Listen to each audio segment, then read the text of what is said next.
Bismillahirrahmanirrahim. Assalamualaikum warahmatullahi wabarakatuh.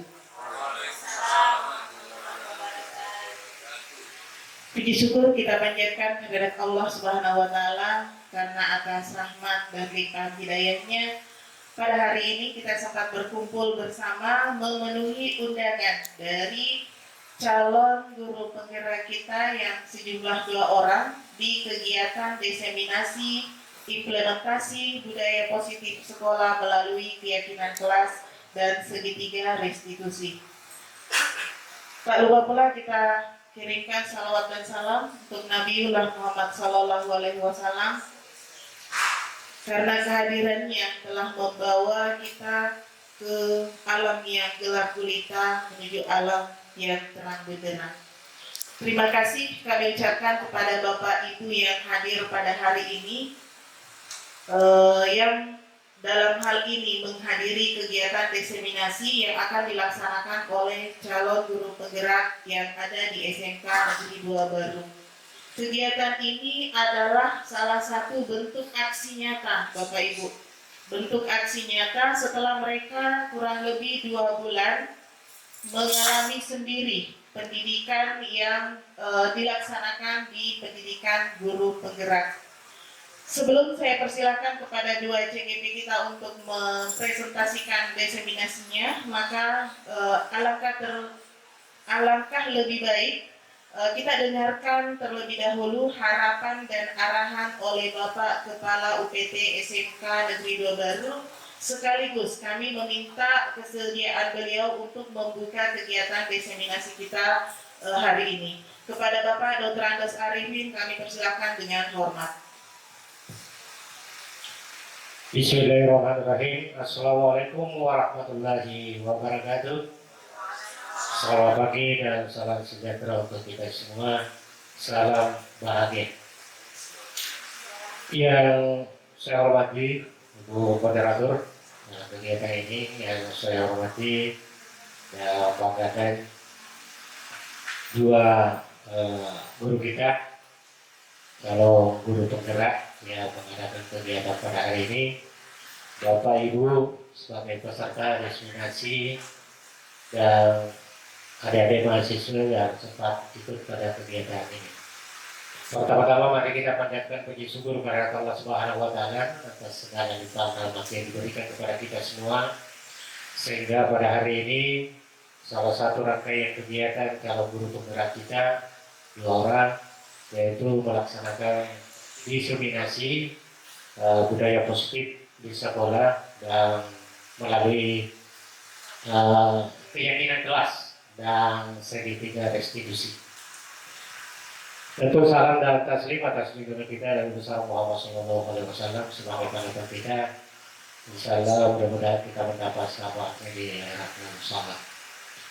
Pertama-tama saya ucapkan terima kasih kepada 2 guru kita, calon guru penggerak yang melaksanakan salah satu kegiatan ini yang merupakan rangkaian dari kegiatan-kegiatan yang dilaksanakan selama proses pengembangan atau pelatihan dalam pelaksanaan guru penggerak.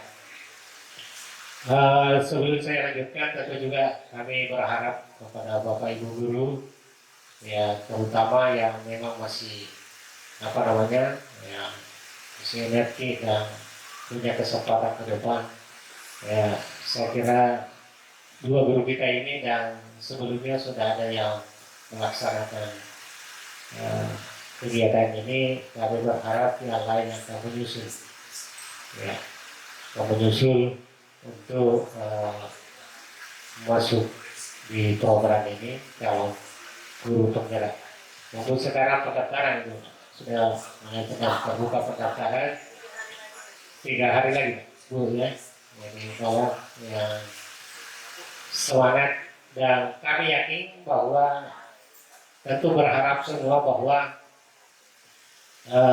dengan melalui program ini guru penggerak dan tentu guru praktek dan seterusnya, inilah nanti akan membawa perubahan-perubahan yang terjadi dalam dunia pendidikan, khususnya di satuan pendidikan masing-masing.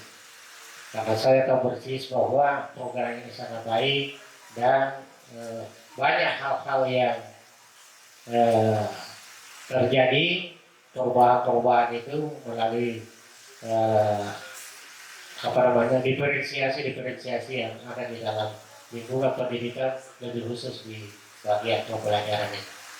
Jadi sekali lagi kami harap Bapak Ibu dengan kesempatan ini untuk kedepannya baik untuk karir kita, pendidikan kita sendiri maupun untuk perubahan kebaikan untuk pendidikan secara umum. Kemudian selanjutnya bahwa salah satu kegiatan yang dilaksanakan oleh dua guru kita calon guru penggerak yaitu menyebarluaskan kepada kita semua ini suatu aksi nyata yang dilakukan melalui tentunya pengamatan dan khususnya penelitian yang dilakukan selama ini selama proses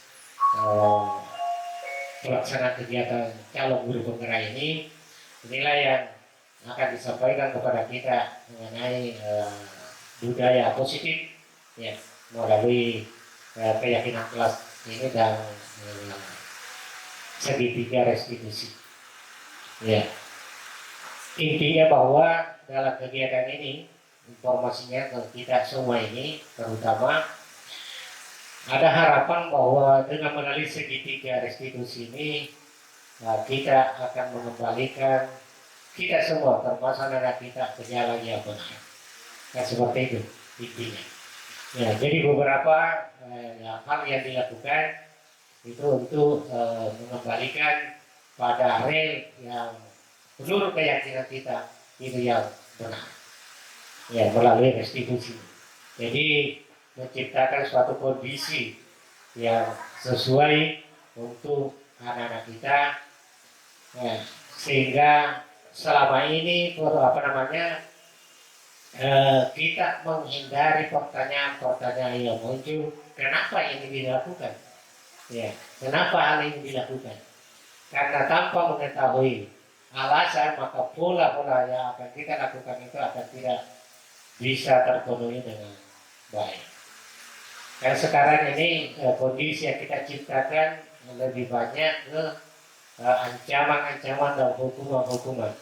Ternyata yang dikehendaki lewat program-program ini yaitu bagaimana anak-anak kita yakin, ya, bagaimana mereka itu yakin bahwa dia melakukan dalam kesadaran sendiri.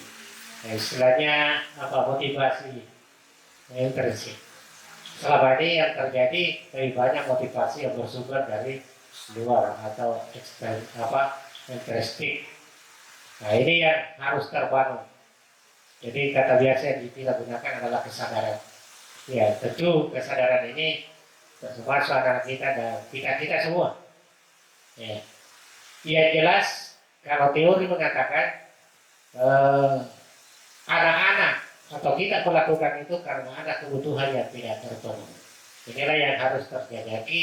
Saya kira kalau guru penggerak kita ini sudah melakukan hal itu, mengamati dan apa-apa yang mungkin menjadi kendala sehingga kebiasaan positif yang harus kita lakukan itu mengalami hambatan. Oleh karena itu mudah-mudahan dengan penyampaian informasi melalui diseminasi ini saya kira kita bisa paham.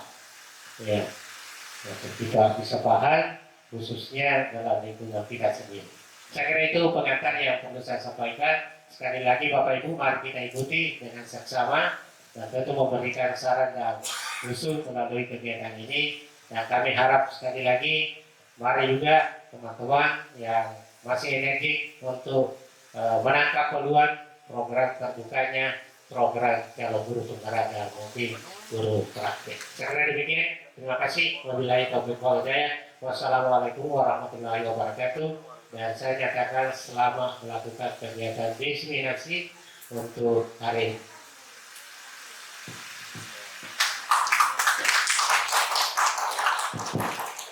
Oke.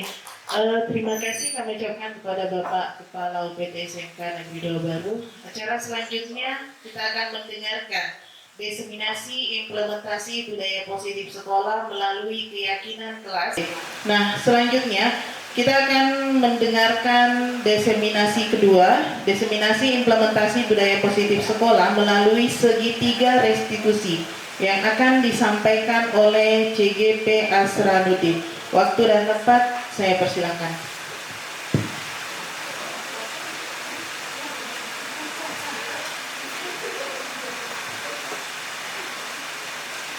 Bismillahirrahmanirrahim. Assalamualaikum warahmatullahi wabarakatuh. Alhamdulillahirrahmanirrahim. Assalatu wassalamu ala asyrafil anbiya'i wal mursalin nabiyina habibir rabbil alamin. Allahumma shalli ala sayyidina Muhammad wa ali Muhammad. Yang saya hormati Bapak Kepala Sekolah SMK Negeri 2 Baru. Yang saya hormati Bapak Ibu Wakil Kepala Sekolah SMK Negeri 2 Baru. Yang saya hormati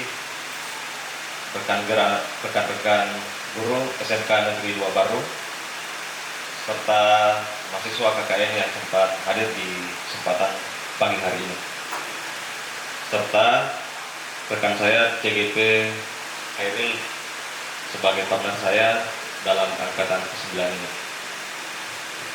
Assalamualaikum warahmatullahi wabarakatuh.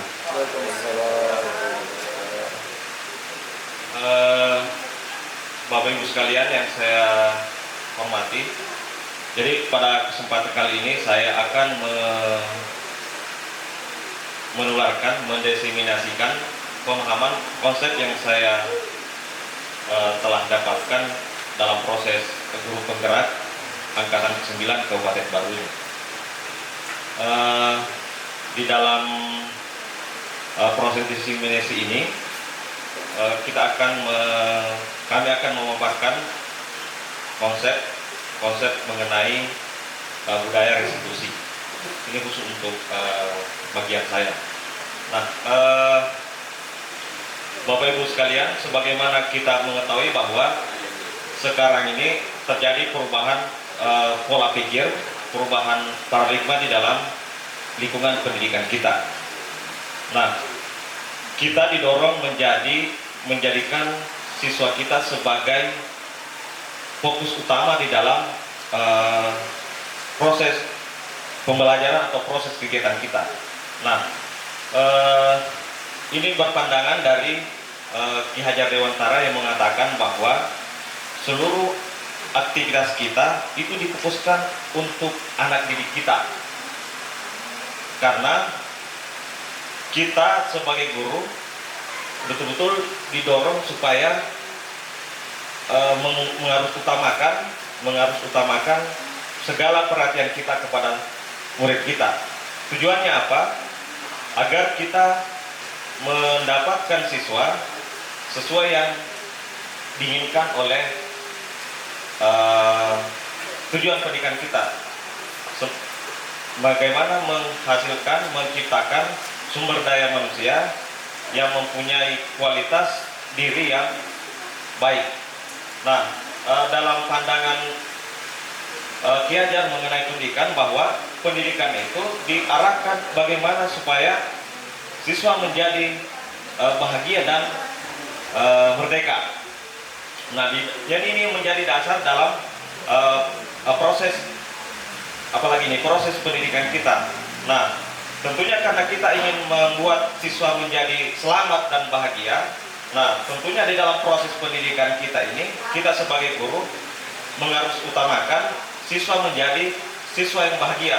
Nah, untuk mendapatkan itu tentunya dibutuhkan sebuah lingkungan yang dapat menunjang sehingga kita dapat mendapatkan siswa yang bisa bahagia dan mendapatkan keselamatan. Nah, lebih lanjut mungkin saya akan kembali kepada persoalan saya yang akan saya desimasikan, yaitu mengenai segitiga restitusi. Nah, sebelum menjelaskan tentang segitiga restitusi, nah saya akan menjelaskan tentang beberapa kebutuhan dasar manusia. Mungkin saya akan berdiri depan.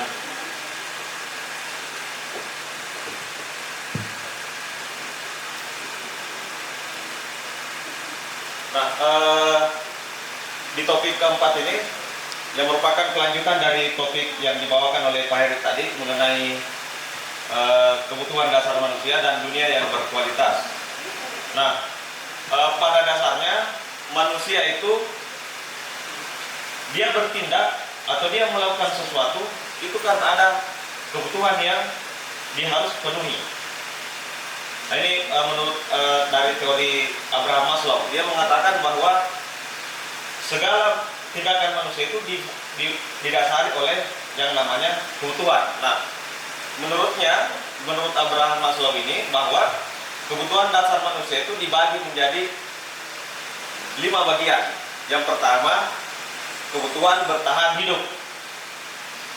Ini berkaitan dengan hal-hal fisik di dalam diri kita.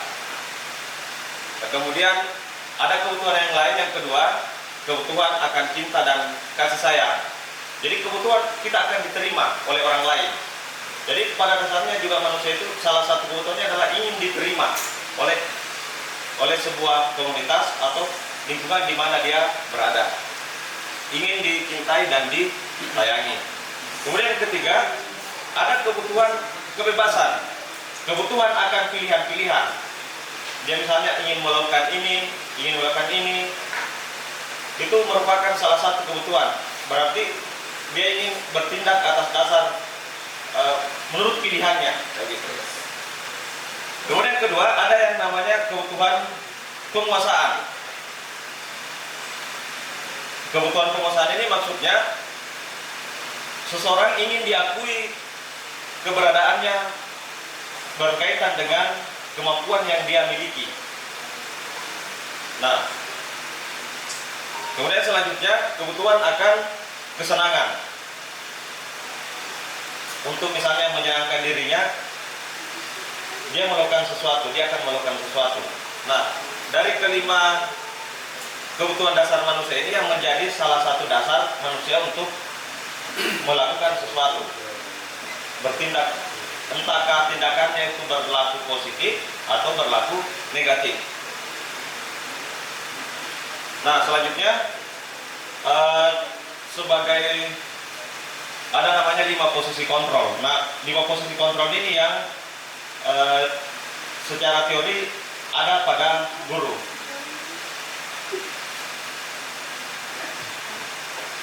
Nah, yang pertama sebagai penghukum. Nah, dan kita bisa dapat melakukan kontrol ke siswa, kita dapat mengendalikan ke siswa, kita dapat merubah sesuatu peristiwa yang terjadi di siswa. Itu ada yang pertama, kita bisa melakukan proses penghukuman. Nah, yang kedua, membuat rasa bersalah. Jadi kita bisa membuat anak itu menjadi merasa bersalah, mungkin karena ucapan kita atau tindakan kita, sehingga anak itu menjadi merasa bersalah. Kemudian selanjutnya, posisi kontrol sebagai teman. Jadi kita bisa memperlakukan siswa kita sebagai teman. Nah, hubungan relasinya seperti selayaknya sebagai teman. Nah, kemudian selanjutnya sebagai pemantau. Dia mengamati perilaku anak dan lain sebagainya. Kemudian selanjutnya berlaku sebagai manajer. Nah, dari kelima posisi kontrol ini di kelima posisi kontrol ini ada dua hal utama, dua bagian. Pertama, melakukan penghukuman dan membuat rasa bersalah. Ini membuat identitas siswa akan menjadi gagal. Kontrol di musik akan membuat anak menjadi motivasi untuk melakukan perubahan itu dia cenderung dipengaruhi dari luar, seperti itu. Kemudian selanjutnya identitas berhasil dan sukses itu bisa berfungsi sebagai teman dan pengontrol. Nah, kemudian selanjutnya yang ketiga, identitas berhasil atau sukses untuk melakukan pengontrolan diri itu sebagai manajer. Nah, kita sebagai seorang guru diharapkan untuk bisa melakukan posisi kontrol sebagai seorang manajer. Nah, ini ada beberapa pernyataan-pernyataan yang mewakili dari beberapa posisi kontrol tersebut. Jadi misalnya kalau kita mengatakan bahwa saya kecewa sekali dengan kamu, itu membuat siswa menjadi merasa bersalah. Kemudian selanjutnya, misalnya melakukan penghukuman, kamu tidak pernah benar melakukan misalnya pekerjaan ini, itu bersifat menghukum. Mungkin ada redaksi yang lain misalnya lagi, ayolah lakukan demi ibu, itu kita berposisi kontrol sebagai teman. Nah, kalau misalnya kita sebagai seorang posisi kita di guru sebagai seorang manajer, kita bisa membuat pertanyaan misalnya, bagaimana kau bisa menyelesaikan masalah ini? Jadi kita mengajak siswa ini menggali masalah, kemudian bersama-sama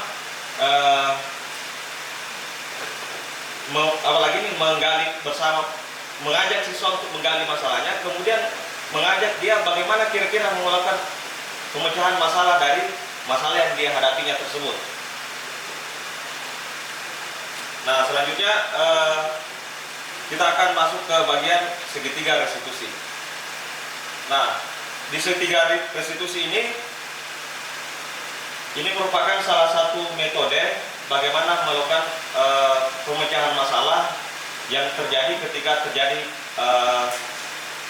pelanggaran nilai, mungkin seperti itu. Nah, ini segitiga restitusi sebelumnya bisa dihadirkan jikalau di dalam sekolah itu atau kelas itu sudah misalnya membuat sebuah kesepakatan nilai, karena akan berhubungan nanti pada saat proses bagaimana segitiga restitusi ini dilaksanakan. Nah, ada 3 bagian dari segitiga restitusi. Yang pertama, melakukan stabilitas identitas, kemudian yang kedua, validasi kebutuhan, kemudian yang ketiga, menanyakan keyakinan. Nah, segitiga restitusi ini bertujuan, sebenarnya tujuan akhirnya adalah bagaimana menghasilkan murid yang mandiri dan bertanggung jawab atas tindakan-tindakan yang dia akan lakukan atau tindakan yang telah dia lakukan. Nah, lebih lanjut, apa itu segitiga restitusi?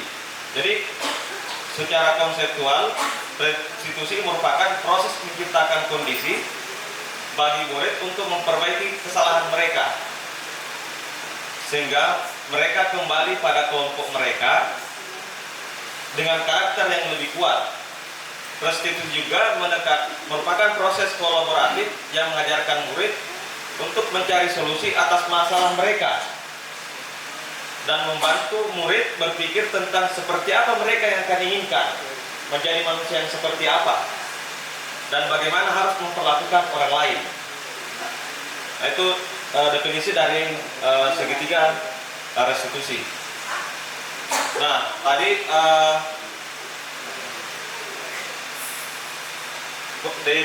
dari beberapa posisi kontrol itu sebagai penghukum, kemudian akan memulihkan memulihkan identitas itu bisa dilakukan dengan cara melakukan penghukuman atau misalnya melakukan konsekuensi atau restitusi.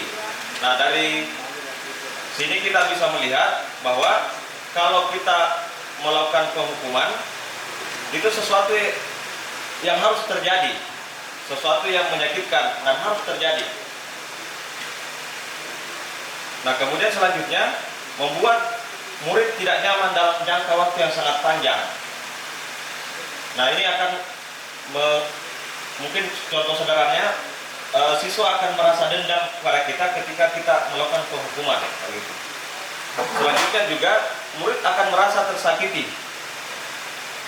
Kemudian selanjutnya kemungkinan perilaku agresif semakin akan meningkat.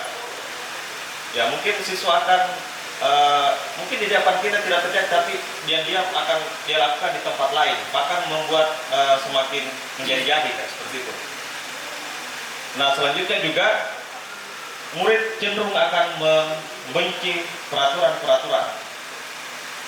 Nah, kalau kita melakukan proses pendisiplinan dengan konsekuensi, dengan metode konsekuensi, jadi pada konsekuensi sebenarnya ini kesepakatan yang telah dibuat, tetapi masih ada istilahnya hukuman yang diberikan, tetapi atas dasar kesepakatan. Nah, mungkin akan membuat siswa juga tidak akan nyaman, karena dengan apalagi memberikan penghukuman juga pada dirinya, meskipun itu dia telah sepakati pada saat dia dihukum, apalagi misalnya di depan teman-temannya, pasti dia akan merasa tetap tidak nyaman pada dirinya. Kemudian selanjutnya, ya mungkin akan murid akan menghormati peraturan itu sebatas melakukan penghormatan peraturan pada saat itu, kayak gitu.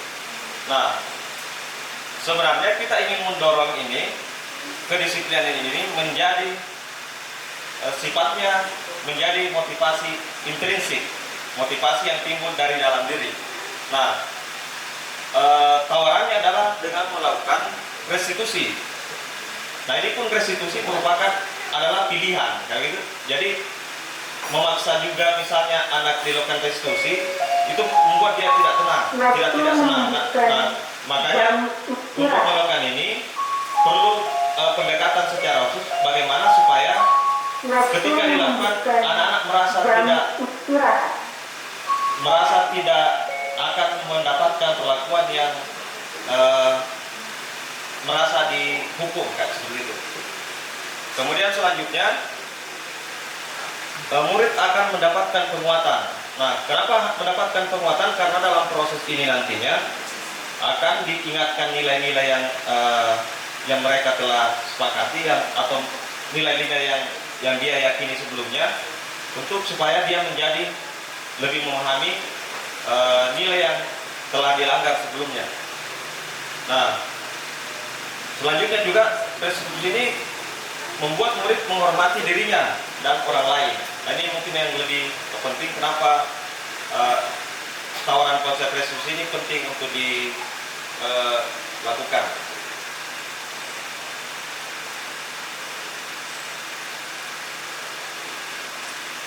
Nah, selanjutnya dari tujuan restitusi ini mempunyai tujuan. Yang pertama, membantu murid menjadi lebih memiliki tujuan.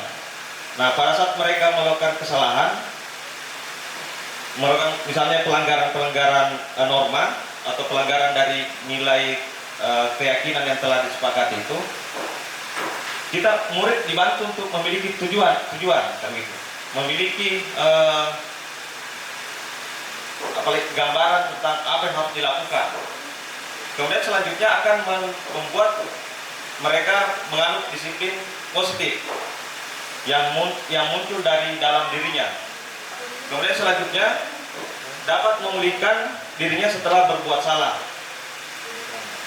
Selanjutnya menjadi orang menghargai nilai-nilai kebajikan yang mereka percayai. Nah, lebih jauh itu tujuan restitusi adalah sehingga murid memiliki motivasi intrinsik. Nah, selanjutnya ada beberapa ciri-ciri restitusi yang membedakan dengan yang penghukuman tadi atau dengan konsekuensi. Yang pertama, jadi restitusi bukan proses penebusan kesalahan, namun untuk belajar dari kesalahan. Nah, kemudian selanjutnya restitusi memperbaiki hubungan. Jadi misalnya ketika terjadi konflik antara misalnya siswa dengan siswa, itu dia diperbaiki hubungannya kembali sehingga menjadi normal. Nah, selanjutnya restitusi merupakan tawaran, bukan paksaan. Restitusi menuntun melihat ke dalam diri. Jadi restitusi menuntun siswa kita untuk melakukan introspeksi terhadap dirinya, terhadap apa yang dia telah lakukan. Nah, selanjutnya restitusi mencari kebutuhan dasar yang mendasari tindakan. Nah, sebagaimana tadi bahwa ada motivasi yang setiap tindakan itu pasti ada yang mendasarinya, ada motivasi yang mendasarinya. Ada kemungkinan ada kebutuhan yang dia tidak dapatkan sehingga dia melakukan pelanggaran. Nah, sampai ke sana kita akan mencari ketika kita melakukan restitusi. Nah, kemudian restitusi diri merupakan cara yang dianggap paling baik dibanding dengan cara yang penghukuman dan cara konsekuensi. Nah, kemudian restitusi berfokus pada karakter. Jadi memperbaiki karakternya, bukan pada fokus tindakan yang terjadi, tapi bagaimana karakter itu apalagi ini dipulihkan kembali. Kemudian restitusi ini menguatkan kembali karakter anak ini setelah misalnya melakukan pelanggaran, dalam artian setelah menyadari kekeliruan ataukah pelanggaran yang telah mereka lakukan. Nah, selanjutnya juga restitusi ini mengembalikan murid pada kelompoknya. Nah, terkadang misalnya ketika anak-anak pernah melakukan pelanggaran itu, terkadang mungkin tidak diterima oleh kelompoknya kembali. Nah, restitusi ini mendorong agar setelah dilakukan restitusi, murid kembali seperti sedia kala, seperti sebelum terjadi masalah. Nah, selanjutnya bagaimana caranya segitiga restitusi ini dilakukan? Bagaimana prosesnya, metodenya untuk melakukan segitiga restitusi? Nah, pada dasarnya ada 3 tahapan utama di dalam proses segitiga restitusi. Yang pertama, melakukan stabilitas identitas. Kemudian yang kedua, melakukan validasi tindakan yang salah. Kemudian menanyakan keyakinan. Nah, mungkin kita akan bahas yang pertama. Jadi pada saat ada informasi pelanggaran atau bahkan kita yang melihat pelanggaran itu terjadi, pelanggaran nilai yang terjadi itu, kita bisa melakukan segitiga restitusi. Kita melakukan restitusi pada anak tersebut. Nah, di bagian pertama ini menstabilkan identitas. Prinsipnya adalah bahwa berbuat kesalahan itu adalah bagian dari proses pembelajaran.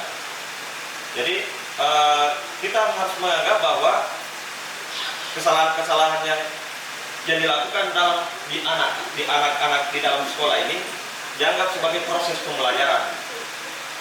Jadi mindset kita harus berubah menjadi mindset yang seperti itu. Nah, ada beberapa pernyataan-pernyataan yang bisa dilakukan itu untuk membuat anak ini tidak distabilkan kejiwaannya, distabilkan psikologisnya. Nah, misalnya kita bisa mengatakan bahwa berbuat salah itu wajar, salah itu manusiawi, berbuat salah itu bisa dilakukan oleh semua orang. Ini dalam rangka supaya pada saat kita berhadapan dengan anak ini, dia merasa nyaman dulu, dia tidak merasa terhukumi langsung kayak seperti itu. Kemudian kedua,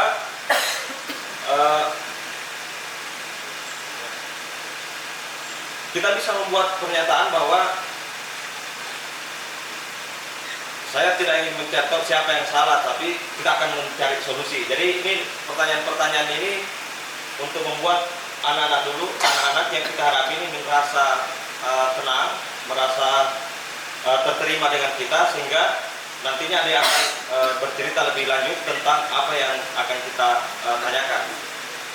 Di bagian melakukan menstabilkan identitas. Nah, kemudian yang kedua, di bagian yang kedua adalah validasi tindakan yang salah. Jadi setelah kita membuat dia merasa nyaman, mungkin dia akan membuat dia merasa terbuka untuk mengemukakan apa sebenarnya yang terjadi. Nah, selanjutnya kita akan memvalidasi tindakan yang salah itu yang telah mereka lakukan. Nah, prinsipnya di sini adalah kita harus memahami bahwa setiap perilaku itu merupakan upaya untuk memenuhi kebutuhannya. Misalnya, kenapa dia lakukan itu? Pasti ada motifnya, pasti ada dasarnya anak itu melakukan. Nah, itu kembali tadi nah itu kita harus memahami sedikit. Nah, beberapa pertanyaan-pertanyaan yang bisa kita lakukan ungkap di sini sehingga kita dapat memvalidasi tindakan yang mereka lakukan itu. Nah, misalnya memberikan pertanyaan, mungkin kamu mungkin pasti punya alasan mengapa kamu melakukan hal tersebut. Atau misalnya, padahal kamu bisa melakukan yang baik, padahal kamu bisa melakukan yang lebih buruk dari dia. Itu kan memancing pertanyaan-pertanyaan supaya dia lebih jujur, kan seperti itu. Nah, selanjutnya di bagian ketiga, nah setelah kita mengetahui persis bagaimana apalagi ini kronologisnya, kemudian apa yang mendasari kenapa dia melakukan itu, kenapa dia melakukan pelanggaran, selanjutnya kita menanyakan keyakinannya,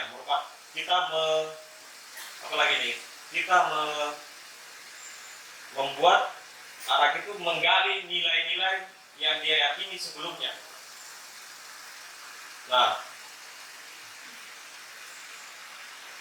kita berprinsip di sini bahwa teori kontrol pada dasarnya kita termotivasi secara intrinsik. Jadi kita harus memahami bahwa tindakannya ini pasti didasari oleh adanya dorongan dari dalam dirinya. Nah, karena sebelumnya kita memberikan solusi, apalagi sama-sama mengajak siswa memberikan solusi. Nah, ada pertanyaan-pertanyaan yang diberikan, misalnya dengan menanyakan, mengkonfirmasi apakah tindakan itu bertentangan tidak dengan keyakinan kelas yang telah disepakati itu atau nilai yang dianut itu. Kemudian diberikan misalnya pertanyaan-pertanyaan juga, kira-kira menurut kamu apa yang harus kamu lakukan supaya ini keadaan menjadi pulih. Jadi mereka diajak untuk memikirkan kira-kira bagaimana solusi apa yang harus dilakukannya. Nah, selanjutnya dengan melakukan hal ini, dia mempunyai gambaran nilai yang telah dia langgar, kemudian kembali dia kuatkan nilai yang dia yakini itu. Selanjutnya dia akan memperbaiki dirinya berdasarkan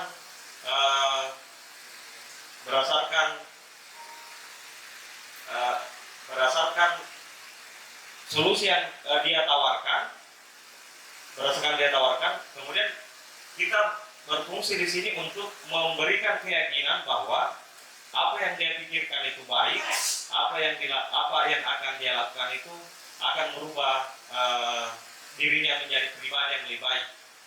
Jadi kita kembali memberikan penguatan pada anak ini bahwa sesungguhnya dia bisa berubah menjadi orang yang baik, dia bisa menjadi siswa yang lebih baik ketika dia meyakini nilai-nilai kelas ataukah nilai-nilai kebajikan yang ada pada dirinya yang telah diyakini sebelumnya.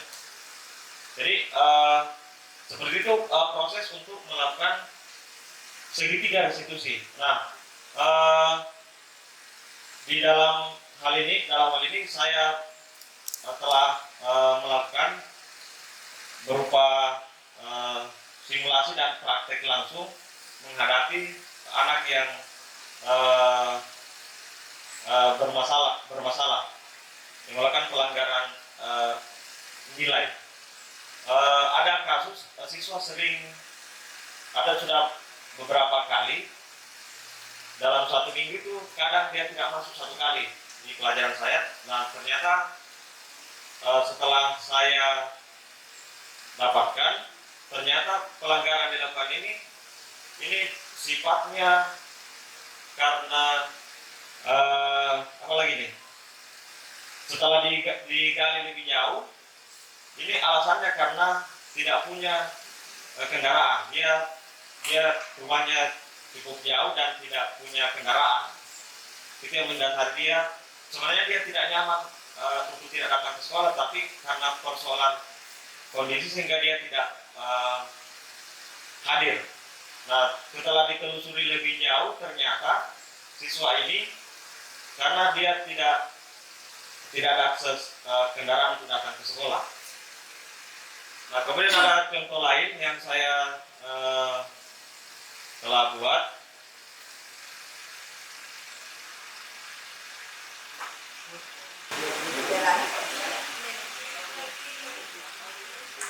Jadi begini gambaran yang saya lakukan. Yang ini kasusnya di sini bolos belajar daring kayak gitu. Nah, dan di sini juga melakukan bullying kepada temannya.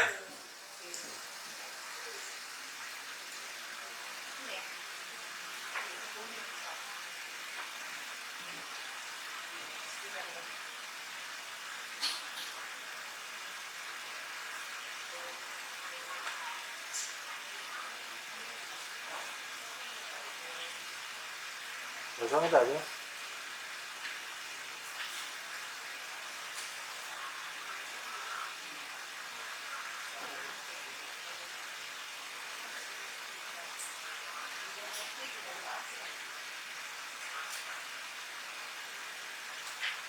Jadi misalnya sih pada saat dia datang dibuat anak menjadi nyaman dulu sehingga dia apalagi ini dia akan terbuka dengan kita.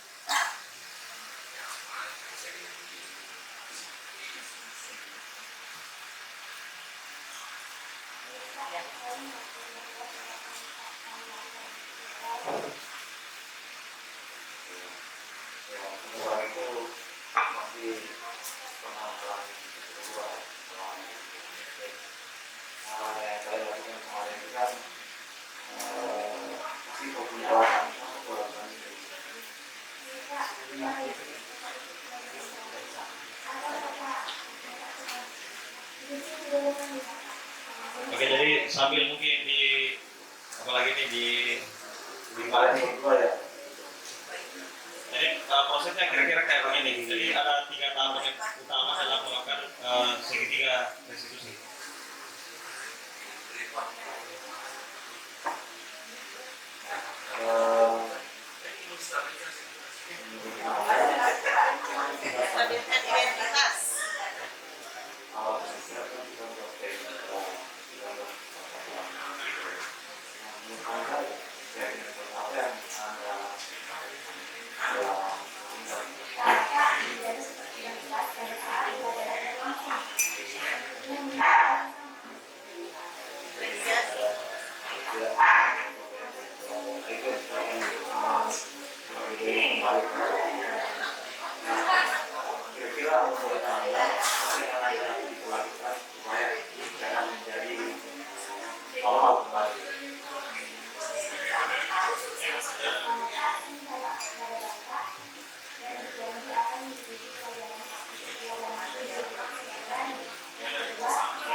kriteria resolusi yang pernah saya lakukan yang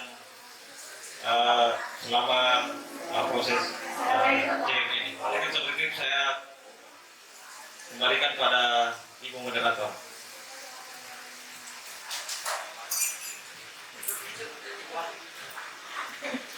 Oke, itulah tadi diseminasi kedua, diseminasi implementasi budaya positif sekolah melalui segitiga restitusi.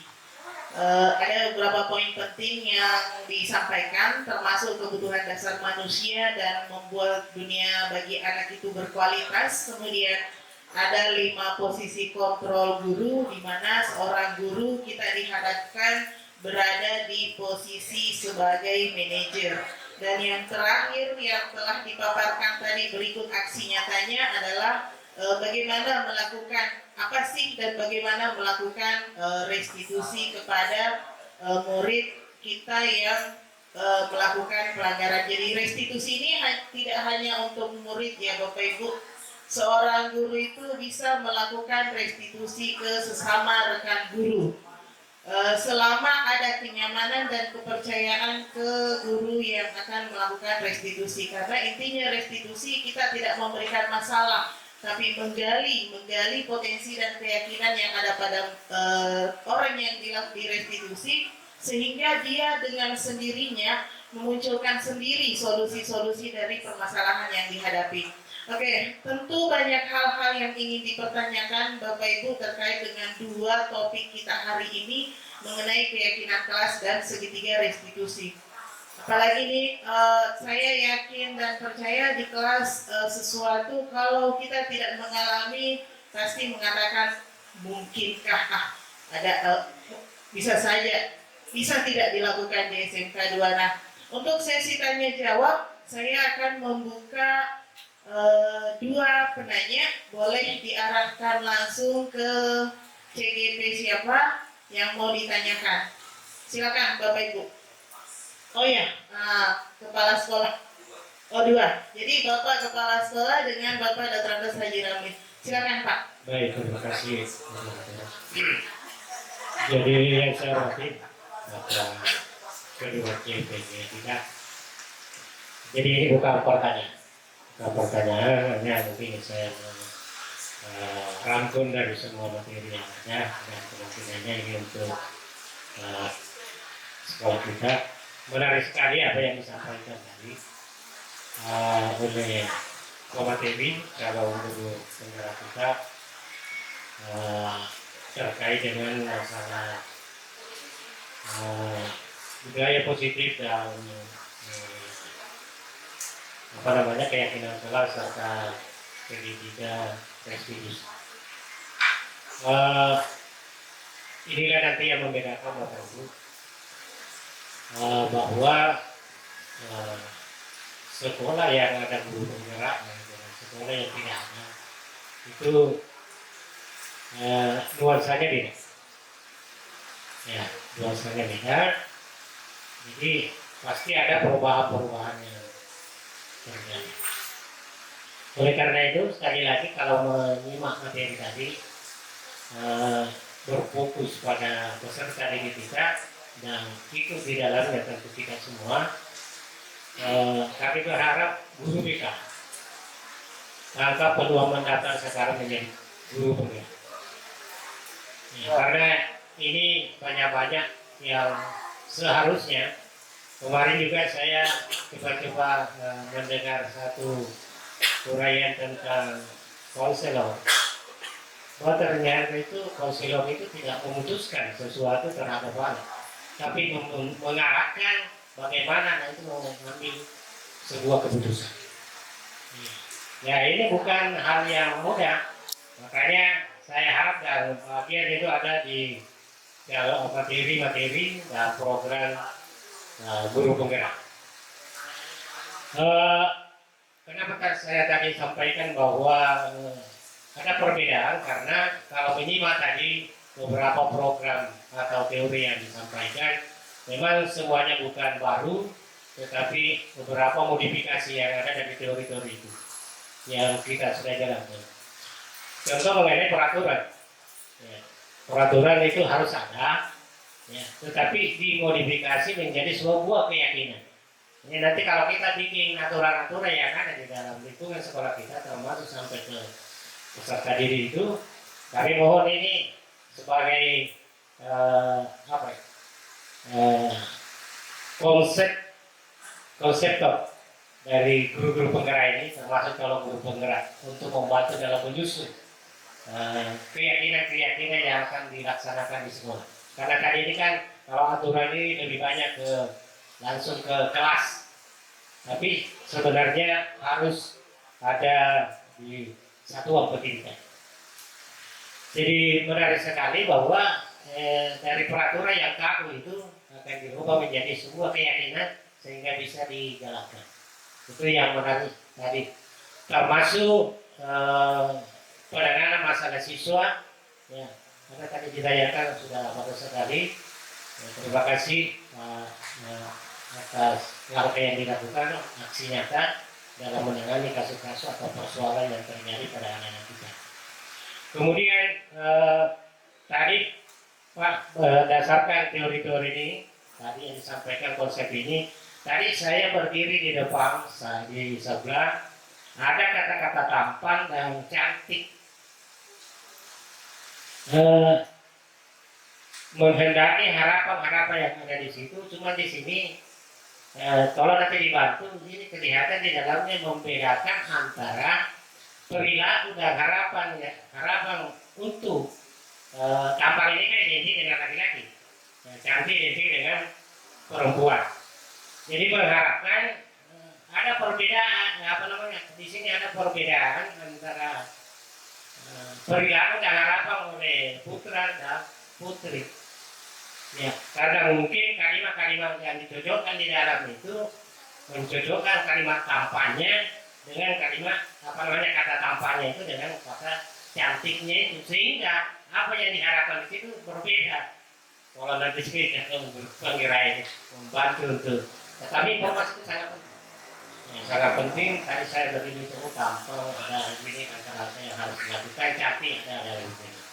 Tapi ketika kita mau dalam satu kelompok, maka ini ada perbedaan perlakuan atau mungkin dalam hal diskriminasi perilaku yang diharapkan di situ. Selanjutnya ini restitusi, budaya restitusi. Menarik juga Pak, bahwa kalau budaya restitusi ini mesti terdengar, terlihat dan perilaku. Ya, ini sangat menarik. Saya kira ini suatu bahan bagi kita semua untuk melakukan mengamati di lingkungan sekolah kita. Jadi sekali lagi Bapak Ibu, terima kasih ke pemateri. Kesimpulan yang kita ambil dalam materi ini adalah bagaimana kita menyusun sebuah keyakinan-keyakinan yang bisa kita laksanakan di sekolah kita ini, baik di lingkungan satuan pendidikan maupun di lingkungan kelas. Saya kira itu Bu Moderator yang saya sampaikan pada kesempatan. Terima kasih. Assalamualaikum warahmatullahi wabarakatuh. Waalaikumsalam warahmatullahi wabarakatuh. Saya pikir pertanyaan ternyata bentuk penguatan dan kesimpulan yang disampaikan oleh Bapak Kepala Sekolah. Betul Pak. Kenapa yang nampak adalah di ruang-ruang kelas, praktek-praktek di ruang kelas, karena pertama dan awal yang harus mereka berhasil lakukan itu harus di ruang kelas dulu. Kalau sudah sukses di ruang kelas, baru ada di modul 3 Pak, nanti khusus untuk lingkungan sekolah sasarannya.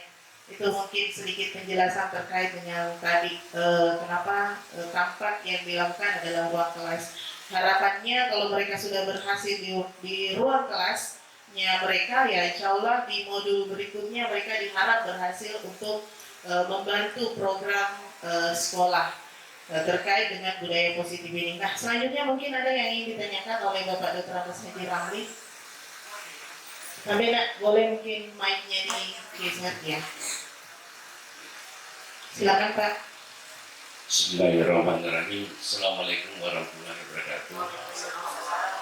Terima kasih Ibu Moderator. Jadi mungkin juga nadaannya bukan pertanyaan, mungkin hanya penguatan. Tapi kalau itu menjadi pertanyaan yang pasti pasti harus dijawab. Ya. Menarik apa yang disampaikan kedua guru hebat kita, dan saya sekarang kayaknya menyesal kenapa saya sudah tua. Andai masih muda, maka peluang ini saya tidak akan gunakan. Pasti saya akan. Kalau tua itu pilih fokus, Pak. Pertanyaannya Pak Firman selalu saya dibilang fokus. Ya, luar biasa sekali. Jadi mohon kepada rekan-rekan yang masih muda, silakan membuatkan waktu. Menarik sekali. Nah, kemudian selanjutnya ada tadi segitiga restitusi. Saya selalu berpikir, kenapa bukan segi empat? Kenapa segitiga? Iya. Kenapa segitiga? Kenapa bukan segi empat? Dan kenapa bukan segi-segi yang lain? Cukup bagus Pak Asran. Tapi saya melihat tadi semuanya dikontrol dilakukan oleh kita di sekolah, antara guru dengan kita. Saya selalu mencari-cari di mana keterlibatan orang tua. Karena apapun yang kita lakukan di sekolah, kalau tidak mendapat dukungan yang baik kepada orang tua, termasuk kepada lingkungannya, itu mungkin tingkat keberhasilannya akan kurang. Saya belum menemukan tadi itu keterlibatan orang tua di dalamnya. Di mana, di sisi mana dia bisa masuk. Ya.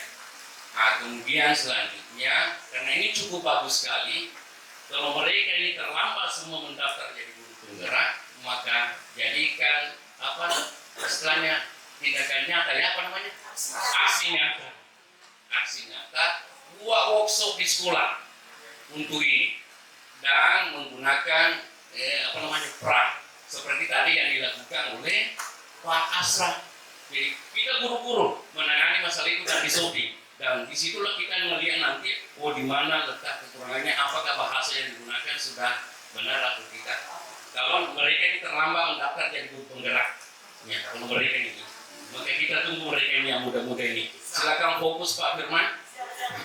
itu ya. Itu saya tidak melihat keterlibatan. Padahal ada juga segitiga kemitraan antara guru, orang tua dan pemerintah. Itu juga penting. Ya, saya pikir demikian. Oke, ini sebenarnya tanggapan, penguatan, plus pertanyaan.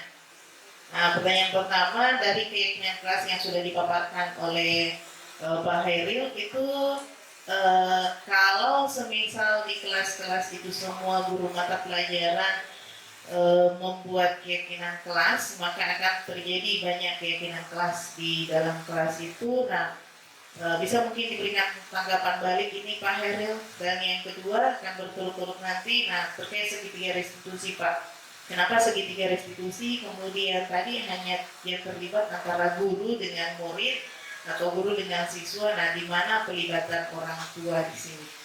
Oke, bisa mungkin ditanggapi kembali, silakan. Selanjutnya ada pertanyaan dari Pak Haji Ramli mengenai segitiga restitusi ini, orang tua di dalam segitiga restitusi ini. Nah, jadi segitiga restitusi ini merupakan salah satu, apalagi ini metode yang disarankan untuk dilakukan untuk memecahkan masalah sebenarnya.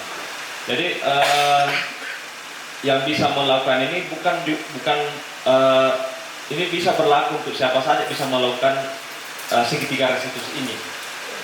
Nah, cuma kan konteksnya di sini adalah pada saat ada anak-anak yang melanggar nilai yang telah disepakati dan kita akan pulihkan itu. Nah, kita menggunakan segitiga restitusi ini yang tentunya kalau misalnya tergantung permasalahan yang dihadapi saja. Ketika misalnya anak akar masalahnya mungkin dia ada dapatkan di keluarga, mungkin karena misalnya salah satu pada saat kita melakukan validasi kebutuhan, nah mungkin kan kita akan menanyakan lebih jauh bahwa apa sebabnya yang terjadi. Mungkin ada permasalahan yang terjadi di lingkungan keluarga.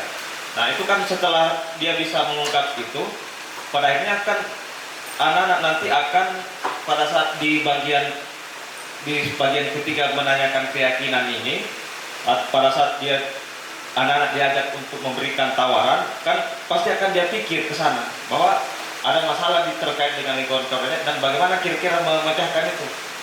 Nah, pasti akan sampai ke sana. Nah, jadi segitiga restu ini merupakan metode saja yang kita pakai, bisa dipakai oleh siapapun. Kalau misalnya terlibat oleh siapapun dalam pemecahan masalahnya, ini tergantung penyebab masalahnya seperti apa. Kalau melibatkan misalnya pihak orang tua, ya pasti dia akan berpikir sampai ke sana bagaimana dia memecahkan masalahnya. Nah, kita ini sebagai seorang guru membantu anak-anak untuk menemukan masalahnya kira-kira apa, dan kira-kira menurut Ananda seperti apa yang harus dilakukan untuk memulihkan keyakinan yang kita telah pahami itu. Nah, mungkin seperti itu, Pak. Jangan pikiran tambahan.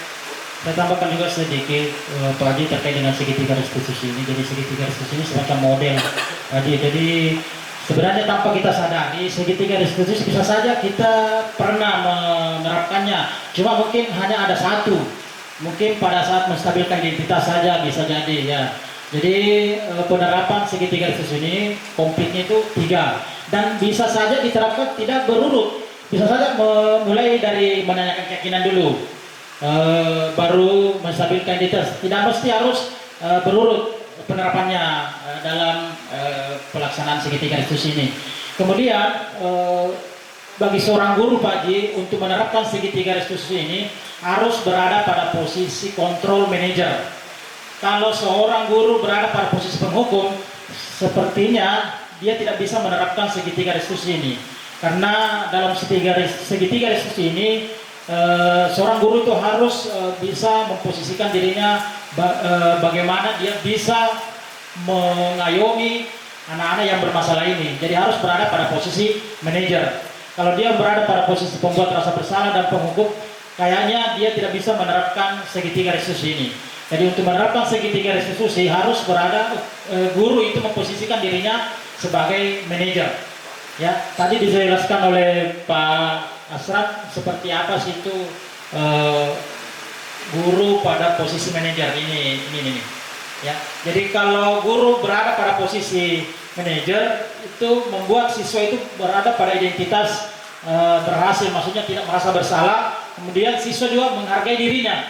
Ya, kalau guru itu memposisikan dirinya pada posisi kontrol manajer. Ya, kalau kita berada pada posisi kontrol penghukum dan pembuat merasa bersalah, itu hanya akan membuat identitas siswa itu gagal, sehingga kita tidak bisa menerapkan posisi segitiga restitusi. Saya pikir itu tambahan dari saya. Terima kasih. Oke, itulah tadi tanggapan balik dari kedua CGP kita terkait dengan beberapa pertanyaan yang disampaikan oleh Bapak Dr. Haji Ramli. Saya pikir cukup. Oh, masih ada yang ingin ditanyakan? Pertanyaan, tanggapan, balik? Ya, terakhir ya, Bapak Ibu. Ya. Silakan. Bismillahirrahmanirrahim. Assalamualaikum warahmatullahi wabarakatuh. Ya, sekaligus simpulkan Bu ya. Alhamdulillah sangat berbahagia sekali pada hari ini mendapat ilmu yang luar biasa dari Bapak Ibu guru hebat yang ada di depan, calon guru penggerak. Sayang saya gagal menjadi guru penggerak. Saya sudah lewat Pak. Mendengar tadi penjelasan secara rinci terkait dengan segitiga restitusi, saya sebagai guru BK sangat bagaimana ingin sekali termotivasi, terinspirasi untuk mengetahui sedetail lagi terkait dengan segitiga restitusi ini, yang mana di sini tujuannya adalah segitiga restitusi ini adalah proses menciptakan kondisi bagi murid untuk memperbaiki kesalahan mereka, kemudian membantu murid menjadi lebih memiliki tujuan disiplin positif dan memulihkan dirinya setelah berbuat masalah. Di esok hari nanti saya mohon izin kepada kedua pemateri ini, saya mau belajar Pak tentang segitiga restitusi ini. Sebenarnya sudah beberapa kali saya dengar istilah ini, tapi dalam prakteknya mungkin saya belum bisa lakukan. Dalam kegiatan bimbingan konseling, seiring dengan penjelasan yang tadi yang saya simak, sebenarnya dalam konseling kita sudah melakukan hal yang seperti ini. Pendekatan yang kami lakukan ketika dalam menangani siswa yang bermasalah itu, salah satunya yang mirip bahkan kurang lebih sama dengan ini adalah konseling singkat berbasis solusi, atau saya mohon maaf Pak Haji, saya tidak bisa berbahasa Inggris, konseling fokus brief therapy. Ini dalam materi konseling. Ini lebih difokuskan untuk mencari permasalahan atau bagaimana anak-anak mendapatkan solusi. Jadi ada tahapan-tahapan kami dalam melakukan konseling berfokus pada solusi ini. Nah, yang saya ingin pertanyakan, bagaimana, apakah dalam teknik segitiga restitusi ini ada juga keterampilan-keterampilan yang dilakukan mulai dari mendeteksi permasalahan siswa hingga kepada bagaimana mengeksplorasi, menggali permasalahan, bagaimana siswa ini bisa mengungkapkan permasalahan yang dihadapinya, dan bagaimana siswa ini mampu menemukan solusi sendiri, bukan solusi dari gurunya, tapi mampu menguraikan solusinya sendiri, bahwa seperti ini yang akan saya lakukan sehingga menghasilkan menyelesaikan permasalahan saya. Itu jadi besok saya akan belajar tentang ini, bagaimana sebenarnya keterampilan yang dilakukan dalam segitiga restitusi ini. Kemudian dalam pelaksanaannya, apakah dilakukan secara kelompok atau secara individu?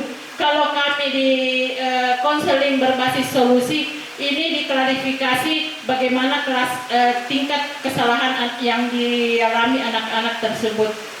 Itu.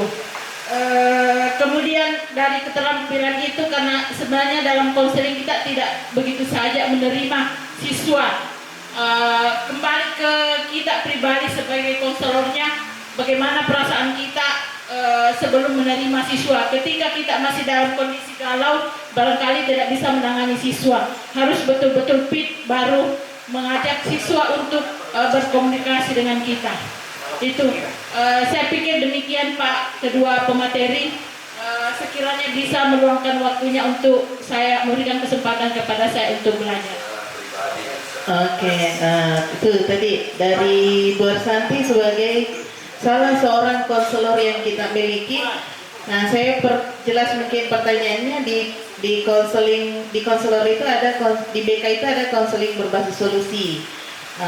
Ini Pak, yang dia pertanyakan keterampilan yang ada di restitusi, apakah sama dengan konseling berbasis solusi? Kemudian sistem restitusinya itu apakah dilakukan kelompok atau individu? Karena kalau mereka itu berdasarkan tingkat masalahnya, gitu ya Bu ya.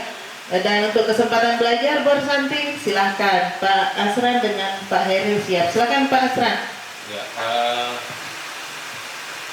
secara umum mungkin apa yang dilakukan oleh teman-teman BK itu dalam bagaimana menangani permasalahan, saya pikir dengan pengetahuan baru yang telah didapatkan juga, saya pikir ini match sebenarnya, bersambungan.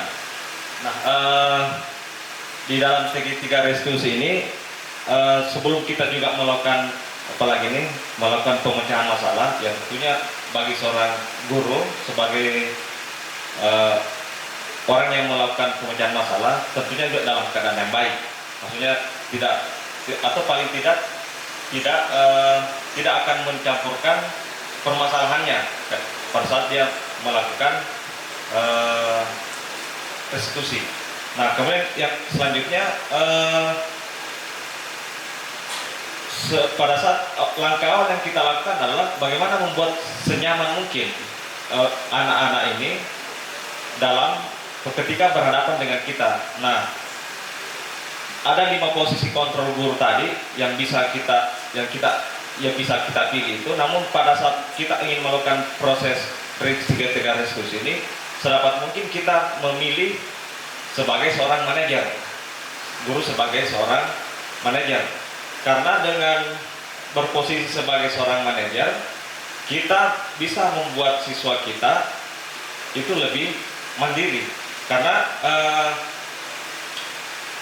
hal yang pertama adalah membuat dulu suasana nyaman ke anak-anak kita, dengan misalnya membuat pertanyaan-pertanyaan yang menyenangkan bagi dia, ataukah mungkin ada mimik kita, ataukah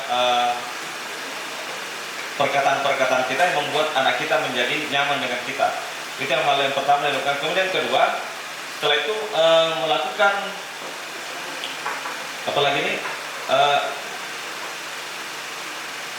yang kedua memvalidasi tindakan yang salah.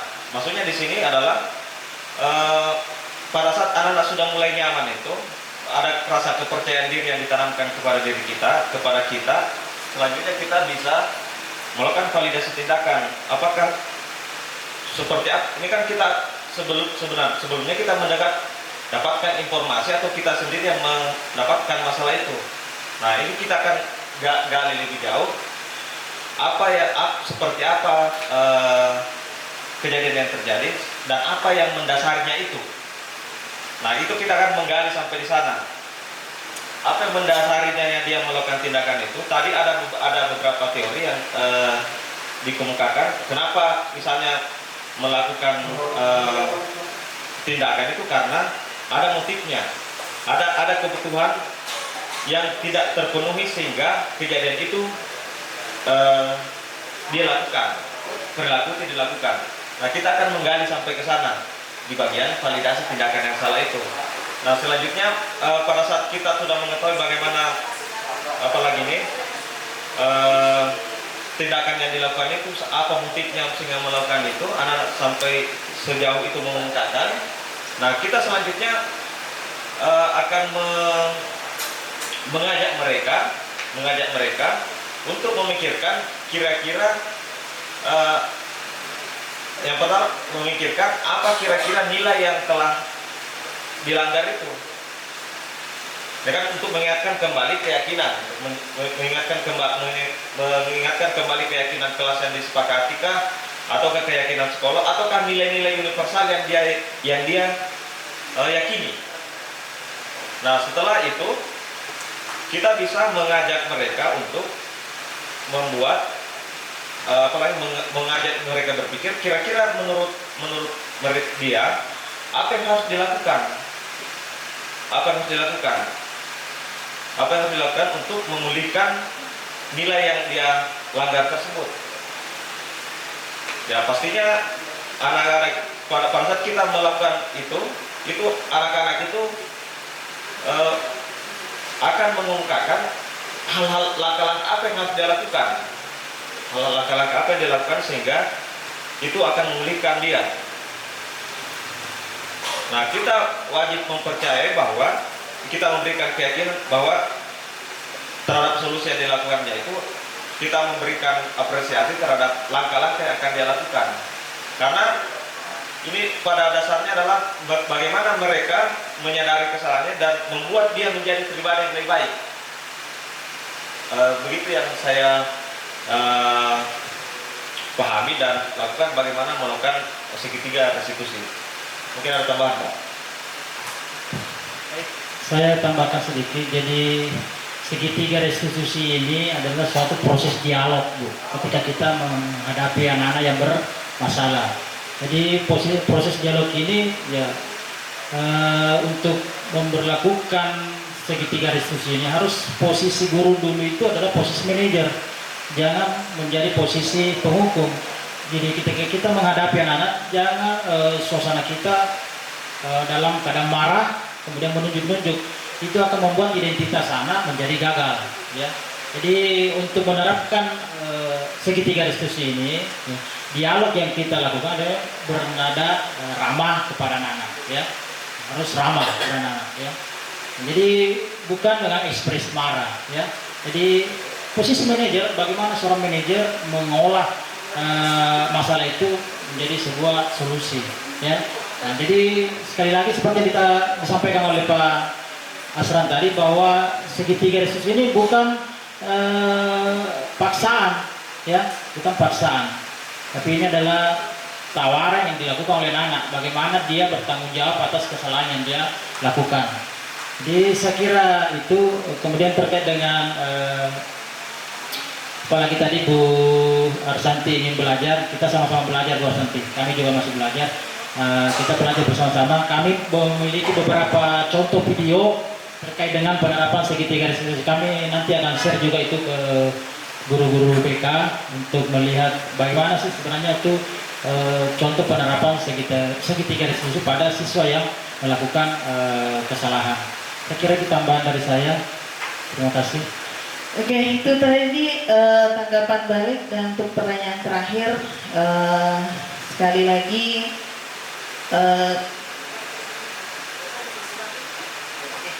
itulah tadi diseminasi implementasi budaya positif sekolah melalui keyakinan kelas dan segitiga restitusi yang alhamdulillah sukses dilaksanakan oleh 2 orang CGP yang kita miliki, yaitu CGP Hairil dengan CGP Asranuddin. Untuk program pendidikan guru penggerak angkatan 9. Sebelum kita tutup, kita berikan aplaus yang meriah dulu untuk kedua CGP kita. Sukses pelatihannya Pak, sukses pendidikannya. Kami tunggu aksi nyata berikutnya lagi untuk selalu didiseminasi dalam bentuk seperti ini. Karena harapannya tadi seperti Pak Haji Ramli katakan, kalau toh belum ada rezeki bergabung di pendidikan guru penggerak, cukup imbas-imbasnya lah yang kita dapatkan dari 2 orang CGP yang kita miliki ini. Dari saya, moderator, mengucapkan terima kasih atas kepercayaannya. Saya sebenarnya sudah didadak dari kemarin dan terpaksa harus kembali dari perjalanan untuk kegiatan ini karena memang diamanahkan untuk memoderatori mereka. Dan saya terus terang iri dengan mereka berdua, Pak. Saya dulu alhamdulillah di CGP berjuang sendiri, betul-betul sendiri. Karena tidak ada ditempati bertanya, tidak ada ditempati sharing. Kami tak cari tempat sharingnya keluar, dan mereka berdua ini saya pikir adalah orang-orang terpilih yang mendapatkan kesempatan yang sangat luar biasa di pendidikan guru penggerak ini. Terima kasih Bapak Ibu atas kesediaannya hadir di sini. Kami dari saya moderator Herawati mengucapkan wabillahi taufiq wal hidayah. Wassalamualaikum warahmatullahi wabarakatuh. Waalaikumsalam warahmatullahi wabarakatuh. Terima kasih banyak Bapak Ibu atas Sesi terakhir kita foto bersama.